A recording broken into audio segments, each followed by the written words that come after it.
Par une froide nuit d'hiver de 2009, Lagvinda Chima est transporté d'urgence à l'hôpital. Il décédera quelques heures plus tard. Sa jeune fiancée est quant à elle en réanimation, entre la vie et la mort. Le couple présente tous les symptômes d'un empoisonnement. Laghvir Singh, la maîtresse et conduite du jeune homme, est la suspecte numéro 1. Pour assouvir sa soif de vengeance, elle n'a pas hésité à traverser les océans. Autant les crimes par empoisonnement sont très rares, autant les histoires de triangles amoureux sont monnaie courante. Mais pour la police, une question reste sans réponse. Quel poison a utilisé Laghvir Singh pour commettre son crime? Cette femme mariée et mère de 3 enfants vit à l'ouest de Londres, dans le quartier indien de Southall. Elle avait 3 enfants, mais ce n'était pas un mariage d'amour. Son mari était plus vieux qu'elle et ils ne s'entendaient pas. Chima était agent d'entretien. Il avait été marié une première fois, mais avait divorcé. Lagvinda Chima, alias Lucky, doit alors chercher un nouvel appartement. Les Singh lui proposent alors de l'héberger. Laghvir est une femme séduisante et elle tombe rapidement sous le charme de Chima. Ils entament une relation. Il finit par s'acheter un appartement dans le quartier voisin de Feltham. Mais leur histoire continue après son départ. Ça a duré des années. Elle lui faisait à manger et s'occupait de son ménage. Avec le temps, ils étaient devenus très proches. Pendant 15 ans, Laghvir Singh va ainsi mener une double vie.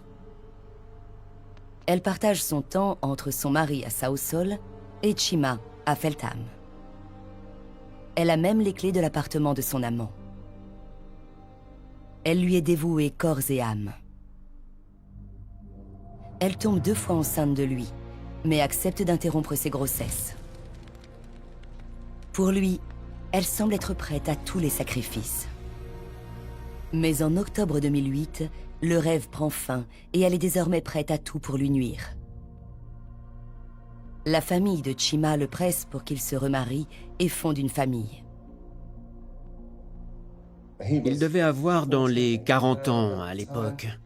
Et dans la culture indienne, comme dans toutes les autres cultures d'ailleurs, c'est l'âge où on est censé commencer à se poser, se comporter en adulte et fonder une famille. La famille de Chima lui a trouvé une fiancée, Gurdeep Chung, une jeune fille de 19 ans. Elle quitte son pays pour le rejoindre à Londres, alors qu'elle ne parle pas un mot d'anglais et ne connaît personne en Angleterre. Chima n'a d'autre choix que de rompre avec Laghvir. Cette nouvelle l'a anéanti. Leur relation durait depuis de longues années et elle avait avorté plusieurs fois de lui. Elle était entièrement dévouée à Chima. Ce jour-là, toute sa vie s'est effondrée. Elle vivait avec un mari qu'elle n'aimait pas et son seul amour, celui à qui elle avait tout donné, était en train de l'abandonner. Il lui a annoncé qu'il allait se marier avec une femme beaucoup plus jeune, une jeune fille de 19 ans qui venait d'Inde. Il l'a quittée comme ça, du jour au lendemain, en lui disant juste « c'est fini, on arrête ». Mais Laghvir n'accepte pas la rupture. Elle tente de convaincre Chima de rester avec elle, malgré le mariage prévu avec Gurjeet. Après tout, elle trompe elle aussi son mari depuis des années. Mais Chima refuse de se laisser entraîner dans un nouveau triangle amoureux. Folle de jalousie, Laghvir espionne son ancien amant et sa nouvelle fiancée. Elle les aperçoit ensemble au lit et menace alors Chima d'incendier sa maison s'il s'avise de recoucher avec elle. Elle l'a menacée, elle l'a suppliée, elle a tenté de l'amadouer. Puis elle a fini par comprendre qu'elle ne pourrait jamais le récupérer. Pour elle, c'était la fin du monde. Elle était complètement désespérée. Elle lui en voulait, elle était jalouse et effondrée. Toutes ces émotions négatives vont bientôt faire naître chez Laghvir un terrible désir de vengeance. De nombreuses affaires de meurtre sont liées à des ruptures ou des rivalités amoureuses. Il s'agit le plus souvent de triangles amoureux, avec deux hommes qui se disputent la même femme. Mais là, c'était l'inverse. C'est une femme qui a voulu se venger. Laghvir est une femme mariée et son mari souffre d'un cancer. Mais elle est prête à tout pour se venger. En octobre 2008, elle part en voyage dans son pays natal. Elle avait clairement prémédité ce meurtre, et depuis longtemps. Elle s'est rendue en Inde, probablement pour se procurer de l'aconite féroce. Et elle en a ramené avec elle. L'aconite féroce est une plante qui pousse dans les régions montagneuses du nord de l'Inde. Elle a été baptisée ainsi par les botanistes en raison de sa très grande toxicité. Cette plante est utilisée en médecine traditionnelle. Mais à forte dose, elle peut être toxique. L'aconite féroce contient de l'alcaloïde pseudaconitine, un poison mortel. D'après les botanistes, le poison contenu dans cette plante est très puissant. L'aconite féroce est l'espèce la plus toxique et la plus dangereuse du genre Aconitum. 3 mois après son retour d'Inde, Laghvir en veut toujours autant à son ancien amant. Et le 8 décembre 2008, elle s'en prend une première fois à lui et Gurjit.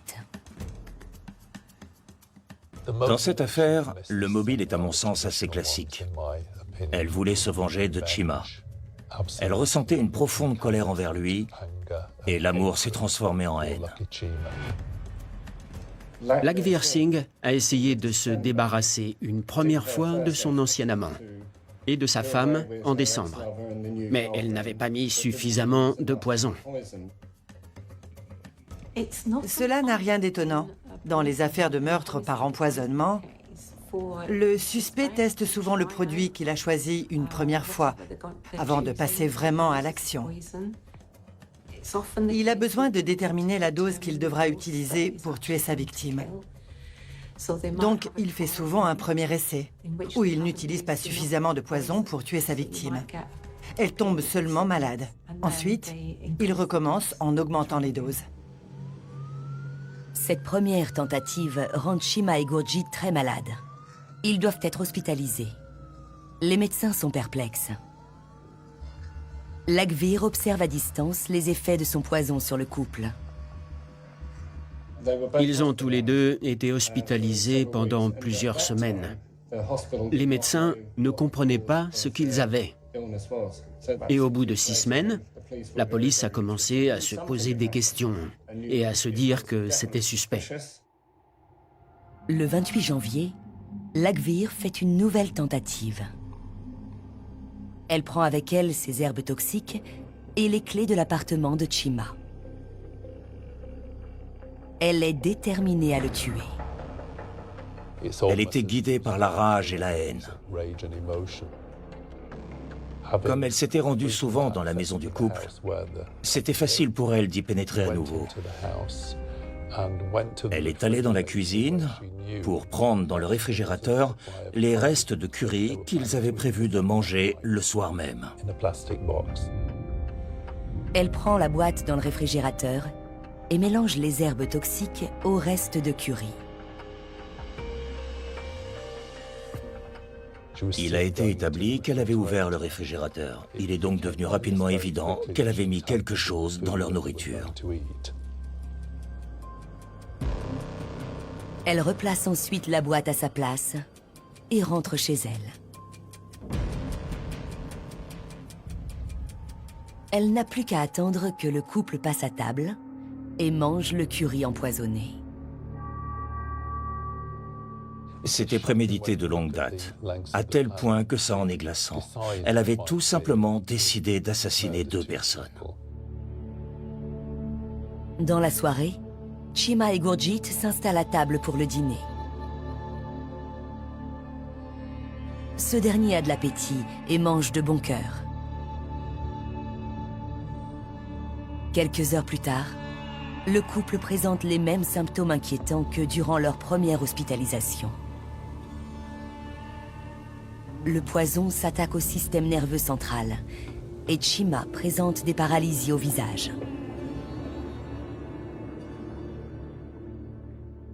Quand deux personnes tombent brutalement malades comme ça, en même temps, c'est forcément suspect. Chima a eu le temps de téléphoner à sa sœur pour qu'elle vienne chez lui. Il a également pu appeler les secours et leur dire qu'il pensait avoir été empoisonné par son ancienne petite amie. Sa sœur est arrivée avec ses deux fils et l'a conduit à l'hôpital le plus proche. Sa fiancée a elle aussi été transportée aux urgences. À leur arrivée à l'hôpital, les victimes vomissaient abondamment. L'homme était également très pâle et transpirait énormément. Ils étaient tous les deux très faibles et pouvaient à peine marcher. Il fallait les soutenir. Ils ont été pris en charge et le personnel hospitalier a remarqué que l'homme présentait une arythmie cardiaque. L'état de Chima se détériore rapidement. Sa vue diminue de plus en plus et son cœur bat de façon totalement erratique. Pour les médecins, il est évident qu'il s'agit d'un empoisonnement, mais ils ignorent quel produit a été utilisé. Le cœur était totalement en arythmie et les analyses étaient anormales. Les symptômes ne correspondaient pas du tout à ce que le personnel soignant avait l'habitude de voir. Pour eux, il s'agissait d'un cas complètement nouveau. Et ils ont demandé conseil au centre antipoison. Les organes de Chima ne fonctionnent plus normalement, le privant ainsi d'oxygène. Il est en train de suffoquer. Il meurt quelques heures après son admission aux urgences. La police décide d'enquêter sur cette mort suspecte et alerte le procureur. Le problème, c'est qu'on ne connaissait pas les causes de la mort, ce qui est plutôt inhabituel. En général, la question ne se pose pas. Le médecin légiste examine le corps sur la scène de crime ou à la morgue et on dispose rapidement de son rapport d'autopsie. On sait très vite si la victime est morte d'un coup porté à la tête, si elle a été poignardée ou autre. Mais pas là. La situation était complexe pour les enquêteurs car ils ne savaient pas vraiment de quoi il était mort. Denise Danworth, du laboratoire de toxicologie médico-légale, est chargée d'identifier le poison ayant causé la mort de Chima. Les victimes étaient tombées malades 2 heures après avoir dîné et ont disposé des restes de leur repas. Donc, comme il semblait y avoir un lien, on nous les a envoyés pour analyse. De toute évidence, c'était par là qu'il fallait commencer nos recherches toxicologiques. De leur côté, les enquêteurs s'intéressent de plus près à Lakhvir Singh. Contrairement aux autres suspects, elle ne se souciait pas vraiment d'être surveillée. La plupart des criminels ayant quelque chose à se reprocher se méfient des caméras de vidéosurveillance et tentent de cacher leur véritable identité.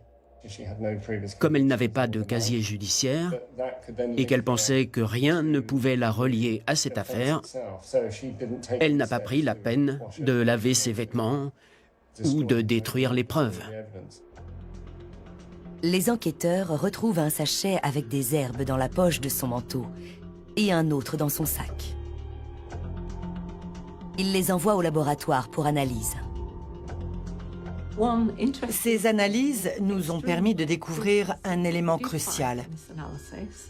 Les herbes présentes dans le curry étaient les mêmes que celles retrouvées dans les poches de la suspecte. Il y avait donc un lien direct entre le curry qui était chez la victime et les herbes que cette femme avait sur elle. Cet élément a été capital pour l'enquête. Laghvir était bien en possession des herbes retrouvées dans le curry, mais reste aux enquêteurs à prouver qu'elles ont provoqué la mort de Chima. Il fallait absolument établir les causes de la mort. C'est la règle d'or dans ce cas. L'important, c'est toujours d'identifier la substance qui a été ingérée et la quantité, pour savoir si cette dose est mortelle ou pas. C'est ce qui permet aux légistes de déterminer la cause du décès. On nous a demandé d'effectuer ces analyses en urgence. Donc, c'est vrai qu'on avait la pression. D'autant plus qu'on ne savait pas exactement ce que l'on cherchait. Pour la police scientifique, identifier le poison qui a tué Chima est un véritable défi. Mais un élément va leur permettre d'avancer dans leur enquête. Gurjit, elle, a survécu. La jeune femme était entre la vie et la mort. Il s'avérait qu'elle avait ingéré beaucoup moins de poison que lui. Les médecins l'ont plongée dans un coma artificiel. C'est ce qui l'a sauvée. Elle n'avait strictement rien à voir avec tout ça. C'était une jeune fille naïve qui venait tout juste d'arriver de son pays natal. Elle était venue pour se marier et elle s'est retrouvée à l'hôpital, avec en prime de graves lésions internes et des séquelles à vie. Gurjit raconte aux enquêteurs les dernières heures de Chima et leur fournit ainsi des informations capitales. Elle nous a donné des précisions sur ses symptômes. Elle nous a notamment révélé que son fiancé avait souffert de plusieurs paralysies au niveau du visage, au niveau de la bouche et des lèvres. Or, il s'avère qu'il existe très peu de poisons provoquant ce genre de paralysie. C'est ce qui nous a mis sur la piste et nous a fait penser qu'il pouvait s'agir d'un empoisonnement à l'aconite. On a donc été vérifier ce que ça pouvait donner comme symptômes. Aussi incroyable que cela puisse paraître, les toxicologues ont trouvé les réponses à leurs questions dans des ouvrages du XVIIIe siècle. On a trouvé des descriptions détaillées des symptômes de l'empoisonnement à l'aconite dans la littérature scientifique de l'époque victorienne. On y faisait état de perte de la vision, d'anomalies du rythme cardiaque, de vomissements, d'états de faiblesse et de difficultés à se tenir debout. Alors que dans les ouvrages plus récents, il n'est pas du tout fait mention de perte de la vision. Donc, ce sont ceux de l'époque victorienne qui nous ont surtout aidés dans cette affaire. Les toxicologues sont désormais tout près d'identifier la plante à l'origine du décès de Chima. Ils n'ont jamais vu une telle structure moléculaire. Ils envoient donc cette plante inconnue au Royal Botanical Gardens, à Kew, pour avoir l'avis de leurs spécialistes. Leurs conclusions confirment les hypothèses de la police scientifique. Pour nous, ça a été un véritable soulagement de pouvoir apporter des réponses aux enquêteurs. On pouvait enfin dire avec certitude que ce malheureux couple avait bel et bien été empoisonné et avec quelle substance. Le légiste m'a appelé pour me dire que Kew lui avait confirmé que cette plante était de l'aconite. Je ne savais pas du tout ce que c'était. Il m'a dit qu'on en trouvait chez nous, mais qu'elle était beaucoup moins toxique. On a fait des recherches et on a appris que c'est une racine qui pousse dans les montagnes de l'État indien de l'Uttar Pradesh. Et coïncidence incroyable, Laghvir est justement originaire de cette région. Nous qui étions à la recherche d'une preuve irréfutable, on la tenait. Près d'un an après les faits, Laghvir Singh est jugée devant la cour d'assises de Londres. Elle est inculpée d'assassinat sur la personne de Laghvinda Chima et de tentative d'assassinat sur Gurjit Chang. Au cours du procès, Gurjit a raconté à quel point ce qu'elle a vécu a été horrible. Elle ne connaissait personne en Angleterre. Elle ne parlait pas la langue et elle s'est brusquement retrouvée aux portes de la mort. Pour elle, c'était terrifiant. Je dirais qu'une fois qu'on a pu établir qu'il avait mis un terme à leur relation, il a ensuite été relativement facile pour nous de convaincre le jury qu'elle avait agi par jalousie. Dans le box des accusés, Laghvir Singh semble résignée. Elle était fermée et très silencieuse. Mais le plus incroyable, c'est qu'elle ne semblait pas comprendre ce qu'elle faisait là. Je n'ai pas souvent l'occasion de regarder les inculpés lorsque je suis au tribunal. En général, ils ne sont pas dans mon champ de vision. Mais là, je les regardais. J'étais curieuse de voir quel genre de femme pouvait faire une chose pareille. Elle semblait ne ressentir aucune émotion. J'étais perplexe. Je n'arrivais pas à savoir si elle avait vraiment voulu les tuer. Je me demandais ce qui avait pu motiver son geste. Elle avait tout de même utilisé un poison particulièrement redoutable et très puissant. Ce n'était pas anodin. Le 11 février 2010, Laghvir est reconnue coupable. Elle est condamnée à la perpétuité. Dans cette affaire, je suis heureux pour la famille Laghvinder, pour Chima et sa fiancée, qu'on ait obtenu cette condamnation. Les conséquences ont été terribles pour la famille. Elle a volé en éclats. En allant en prison, elle laissait derrière elle un mari gravement malade du cancer et 3 enfants. Je pense aussi, bien sûr, à la famille de Chima et à sa fiancée qui a frôlé la mort.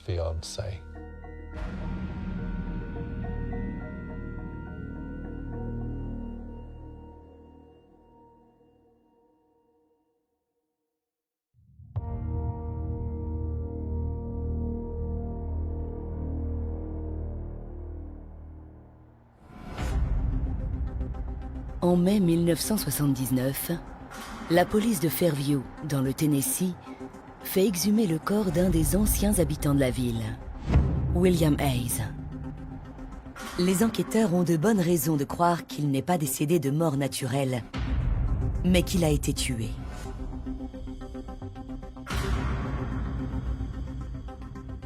Sur place, ils s'attendent à un spectacle difficile. Hayes a été inhumé il y a 5 ans. Mais à la stupéfaction de tous, le corps est parfaitement conservé. Il porte cependant les traces du long et terrible calvaire qu'il a enduré auprès de sa femme.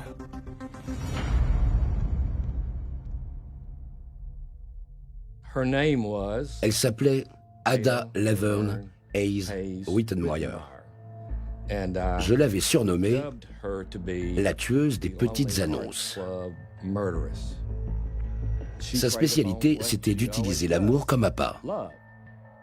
Vous vous faites empoisonner par une personne en qui vous avez confiance. Née en juillet 1945 dans le comté de Dixon, Tennessee, Ada a toujours aimé l'argent.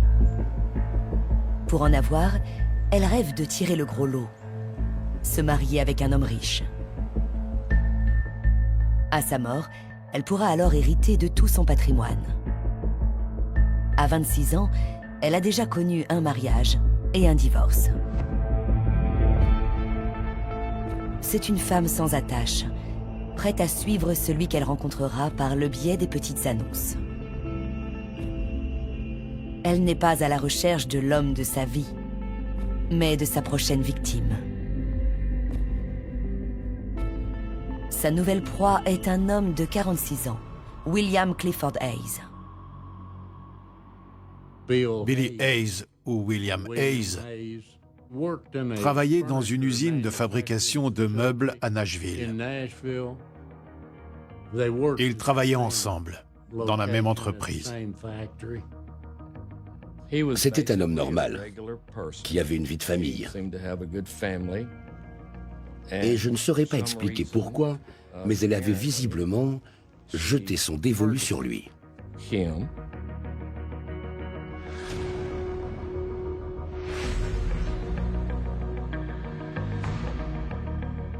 William vit à Fairview, une petite ville rurale du Tennessee. Il y reste après son mariage avec Ada en 1971. Mais quelques années après leur rencontre, les premières tensions apparaissent. Le piège d'Ada va bientôt se refermer. Ils ne s'entendaient pas. Il avait seulement une assurance vie par son employeur. Et elle n'était que de 18 000 $. Il n'y en avait pas pour une fortune. Elle a commencé à tout planifier. Elle a fait le nécessaire concernant tous leurs biens. Elle a vérifié les polices d'assurance pour s'assurer que les primes seraient rapidement versées. Ce genre de choses peut prendre du temps. Ada choisit l'arme du crime, de la mort au rat, un poison à base d'arsenic. L'arsenic endommage les cellules faisant fonctionner le cerveau, le cœur et les poumons. En cas d'exposition prolongée, elles finissent par mourir et la victime souffre d'hémorragie. Elle s'affaiblit rapidement et doit supporter d'atroces souffrances. À l'époque, on trouvait de la mort au rat dans tous les magasins. William commence à être malade. Il souffrait beaucoup et l'hospitalisation devenait inévitable. Et comme il mangeait là-bas, au bout d'un moment, il finissait par aller mieux. Alors il rentrait chez lui et il retombait malade. Ça l'inquiétait et il en discutait avec sa famille. Il ne savait pas ce qu'il avait. Il voulait comprendre ce qui lui arrivait. Parce qu'il se disait que comme ça, cela pourrait aider d'autres gens dans le même cas après sa mort. C'était vraiment un homme bien. Il se vidait littéralement. Cela devait être terrible. Il était alité et ne pouvait plus travailler. Il avait de très fortes nausées.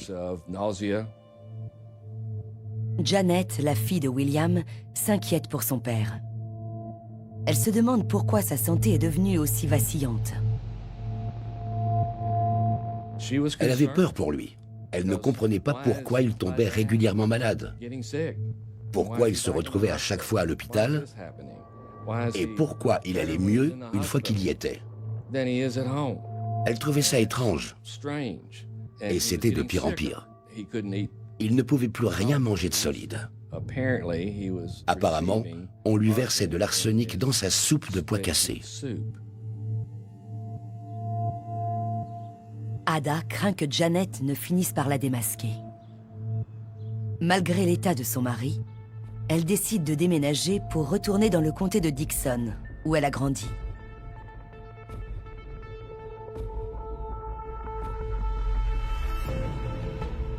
Il est admis à l'hôpital à peine 2 mois plus tard.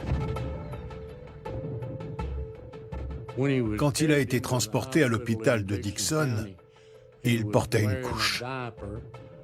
Il ne pouvait quasiment plus se retenir. Il était très affaibli et très émacié. Malheureusement, à l'époque, l'hôpital n'a fait aucune recherche pour déterminer les causes de la mort. Donc personne n'a su qu'il avait été empoisonné. Si vous avez un chien et que vous voulez lui couper la queue, soit vous la coupez d'un coup, soit vous le faites en plusieurs fois, petit bout par petit bout. C'est ce qu'elle a fait.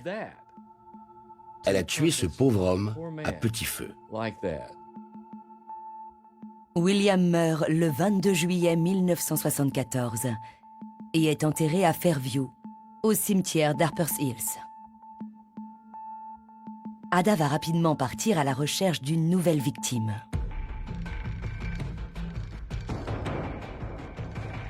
Elle épluche alors son magazine préféré, une publication pour les célibataires en mal d'amour.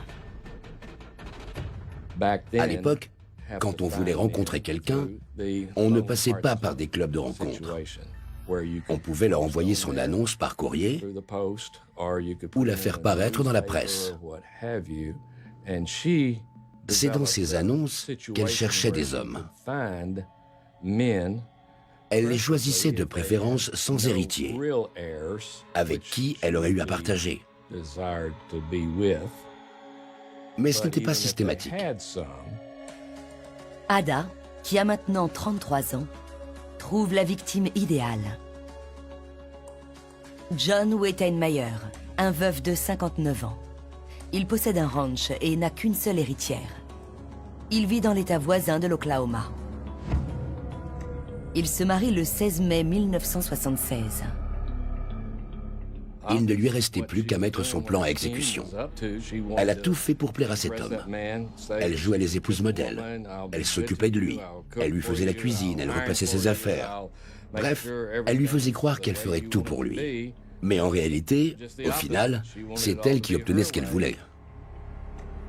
Moins de 2 ans plus tard, John Wettenmeyer dépose une demande de divorce. Mais Ada attend le mois suivant pour frapper. Monsieur Wettenmeyer avait fait un testament, certainement parce qu'elle le lui avait demandé. Elle avait un tas de choses à régler avant de passer à l'action. Ensuite, il a signé le testament. Ça devait être le 27, et elle lui a donné sa dose. Il est mort le lendemain. John Wettenmeyer avait 62 ans. Si elle a empoisonné William petit à petit à son insu, cette fois, elle a tué Wettenmeyer avec une seule dose de poison mortel. Le timing est parfait pour cette femme devenue une tueuse. Elle a suffisamment d'expérience pour l'assassiner avec une dose unique d'arsenic. Pour M. Wettenmeyer, en Oklahoma, elle a utilisé tout de suite une dose mortelle. Contrairement à M. Hayes, elle l'a tué d'un coup. Elle ne lui a pas donné en plusieurs fois, petit à petit. Elle a d'abord appelé un avocat et l'a fait venir chez elle. Ce n'est qu'ensuite qu'elle a appelé les pompes funèbres pour leur demander de venir récupérer le corps. Une fois sur place, le responsable a appelé le shérif pour qu'il examine les lieux et fasse une enquête, histoire de voir ce qu'il en pensait. Le shérif est venu, il a trouvé un testament officiel posé sur la table de nuit à côté du lit. D'après ce document, il léguait son ranch à Ada.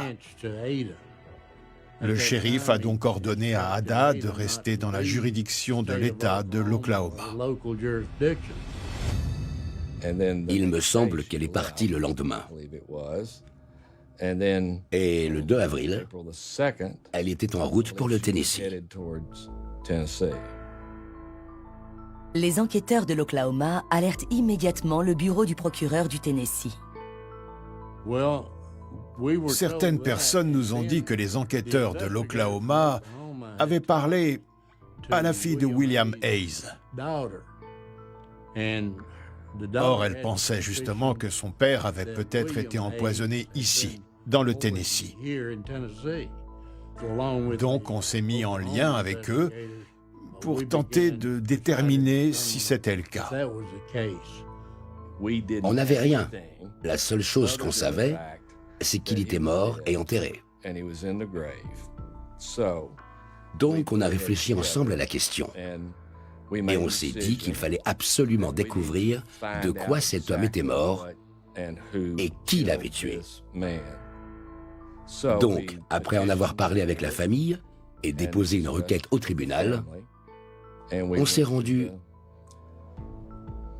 au cimetière pour faire exhumer le corps.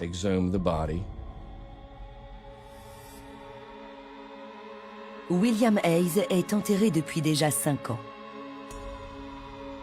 Les enquêteurs appréhendent de voir ce qu'il reste du corps. On ne pouvait pas ouvrir le cercueil comme ça.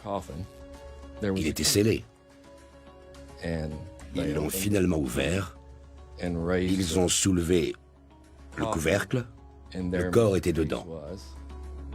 Je n'oublierai jamais ce moment. Il était allongé devant nous. On aurait dit qu'il était mort la veille. Le corps était quasiment intact. Il ne s'était pas décomposé. Cela pouvait vouloir dire qu'il avait ingéré une importante quantité d'arsenic. C'est ce qui aurait expliqué que le corps soit aussi bien conservé. Une autopsie est pratiquée sur la dépouille de William Hayes. Le médecin légiste était à Memphis, dans le Tennessee. C'était le docteur Francisco. Et d'après son rapport, il en arrivait à la conclusion que la victime était décédée suite à une ingestion d'arsenic. La quantité présente dans son organisme correspondait à au moins 1000 doses de poison. Il n'avait jamais vu ça. Ça fait vraiment froid dans le dos. Comment la personne qui est censée vous aimer peut faire une chose pareille? Et en plus, pour de l'argent. Le doute n'est plus permis. William Hayes a été assassiné.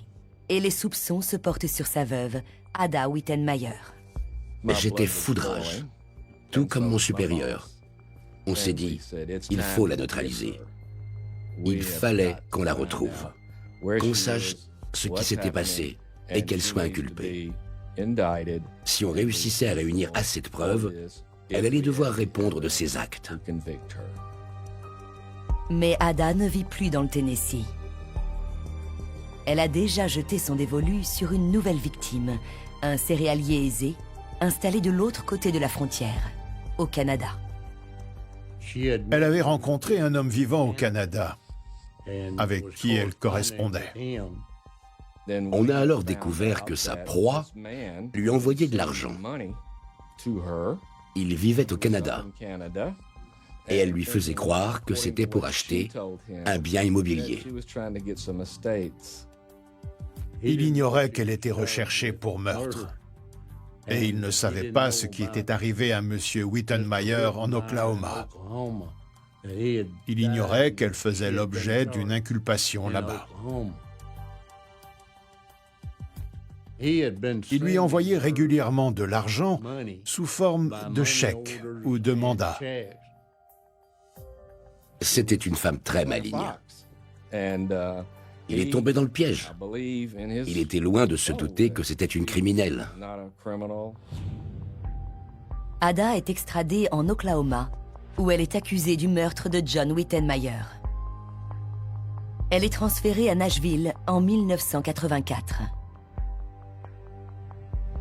Elle y est jugée pour le meurtre de William Hayes au tribunal de Charlotte, sa ville natale. À en croire ce qu'elle raconte à l'agent Lina Mayo, elle semble prête à tout pour échapper à une condamnation. Linda Mayo est aujourd'hui décédée. C'était la gardienne chargée de l'escorter. Elle lui a raconté qu'elle était enceinte et qu'elle portait l'enfant de Jésus. Elle voulait faire croire qu'elle était folle et ne pouvait pas répondre de ses actes. Le procès s'ouvre au cours de l'été 1984. Quand elle s'est présentée au tribunal, elle portait une salopette par-dessus sa robe. Elle a fait un sacré numéro. Elle a simulé une attaque cardiaque. Il a fallu suspendre l'audience et l'emmener à l'hôpital. Durant le procès, elle a plusieurs fois fait mine de se sentir mal et d'avoir un malaise. Elle avait soi-disant du mal à tenir sur sa chaise. Certains jours, elle arrivait habillée ou coiffée n'importe comment. Le juge a même dû la rappeler à l'ordre à plusieurs reprises. Il utilisait son marteau en lui disant « Madame, asseyez-vous. Asseyez-vous. » Elle était capable de jouer la comédie et de faire croire aux gens n'importe quoi. Elle pouvait très facilement simuler la joie comme la tristesse ou encore la folie. Je l'ai vu endosser tous ces rôles. Même en détention, Ada tente encore de soutirer de l'argent à des hommes. Durant le procès pour le meurtre de Hayes, sa sœur lui a fait passer une lettre. Il y avait un chèque à l'intérieur. Elle venait d'un homme. Il avait écrit son adresse sur l'enveloppe. On a réussi à retrouver son numéro de téléphone. Je l'ai appelé le soir après l'audience pour lui demander d'où il connaissait Ada Wittenmeyer. Ils s'étaient rencontrés via les petites annonces et ils correspondaient ensemble depuis. Le procureur Atkins reçoit un autre appel téléphonique troublant au cours du procès. Durant le procès, le psychiatre de la prison m'a contacté. Il avait reçu une femme en consultation qui avait parlé avec Ada et elle lui avait avoué avoir commis ces meurtres. Il m'a conseillé de la faire venir au tribunal. Donc, je l'ai appelée à la barre pour témoigner. Elle a confirmé qu'Ada s'était bien confiée à elle au sujet du meurtre. Elle lui avait également parlé de celui de l'Oklahoma et elle lui avait confié qu'elle avait l'intention de se faire passer pour folle afin d'être reconnue irresponsable de ses actes. Le 2 août 1984, le jury rend son verdict. J'ai montré cette feuille aux jurés en leur disant « Mesdames et messieurs, voici ce que mérite cette femme. » Ada Wittenmeyer est reconnue coupable de meurtre et condamnée à la prison à perpétuité. À 39 ans, elle est envoyée au centre pénitentiaire de Nashville pour purger sa peine. 10 ans après la mort de William Hayes, la famille de la victime est soulagée de voir Ada derrière les barreaux.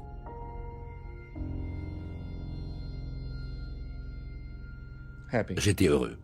Justice a été rendue. C'était un soulagement pour la famille et pour tout le monde qu'elle soit condamnée pour avoir empoisonné et tué un innocent. Il fallait qu'elle réponde de ses actes.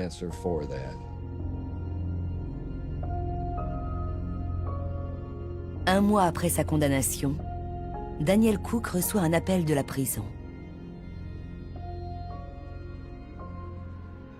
On nous a annoncé qu'elle était morte.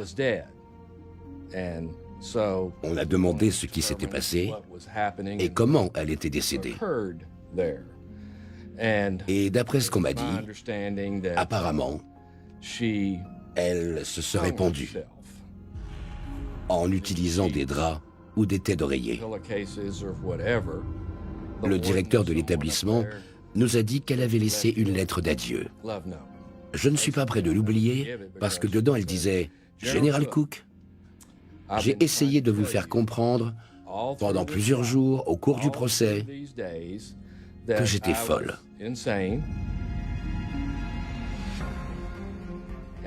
Si vous avez des enfants, je veux que vous sachiez que j'espère qu'ils ne sont pas fous comme moi. Sachez que vous avez mon sang sur les mains. » Je me suis simplement dit, elle a eu ce qu'elle méritait. Je sais que je suis dur. Désolé qu'elle se soit suicidée, mais ce qu'elle a fait est terrible. Elle a tué 2 hommes et elle aurait pu faire plus de victimes. C'est entre elle et Dieu maintenant.